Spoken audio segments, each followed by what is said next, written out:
Ce Jésus que nous contemplons est celui qui, à cause de la joie qui était devant lui, a souffert la croix, méprisé l'ignominie, et s'est assis à la droite du trône de Dieu. Hébreux 12:2.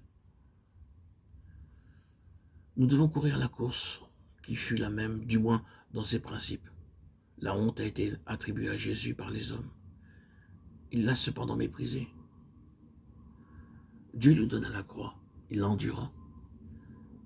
Il ne fut pas perturbé à cause de l'incompréhension des hommes, de leur rejet, des accusations, de l'abandon ou de la condamnation. Ce n'était pas parce que la honte n'était pas d'importance. En réalité, la honte qu'il souffrit allait bien au-delà de tout ce que l'homme avait expérimenté. Ce n'était pas non plus parce que sa nature sainte était insensible aux outrages et aux insultes. En fait, ses sentiments étaient beaucoup plus affinés que ceux des autres personnes. Cependant, Jésus méprisa la honte et ne fit aucun cas des insultes. La croix que le Père lui donna n'était pas légère. Tout ce qu'il a enduré devant les hommes, les esprits méchants et les saints anges, ne l'était pas sans difficulté. Cependant, notre Seigneur a souffert la croix. Il accepta et l'endura. Et quel fut le résultat final? Il arriva au but de manière triomphale. Il est assis à la droite du trône de Dieu, attendant le moment de sa glorieuse apparition. À l'opposé du Seigneur, nous essayons avec obstination de ne pas perdre la face. Nous avons peur de la honte, de l'incompréhension, des critiques et de l'opposition de la part des hommes.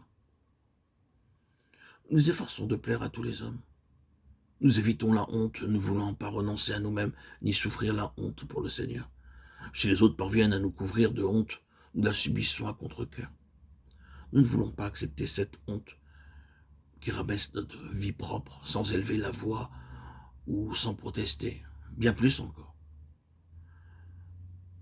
La croix que Dieu nous donne, nous ne voulons pas la porter. Nous ne sommes pas engagés sur le chemin de la croix. Nous ne savons peut-être même pas ce que signifie le chemin de la croix.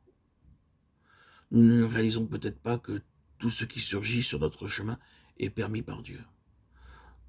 Tout ce qui s'oppose à la volonté, tout ce qui, pour nous, est une cause d'incompréhension, qui nous fait souffrir, obstrue notre route ou brise nos désirs, est une croix que Dieu nous donne. Comment alors faisons-nous face à cette situation?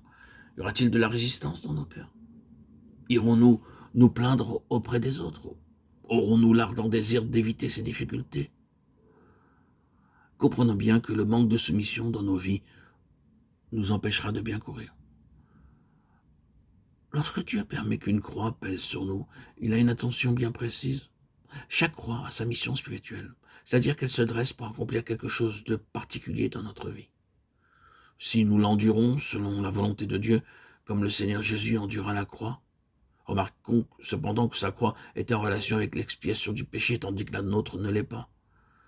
Alors notre vie naturelle sera plus profondément traitée. Il nous sera accordé une plus grande capacité pour que la vie de résurrection du Fils nous remplisse. Notre résistance, notre insubordination ou nos luttes seront des obstacles à l'accomplissement du dessein de Dieu et feront échouer la croix dans sa mission.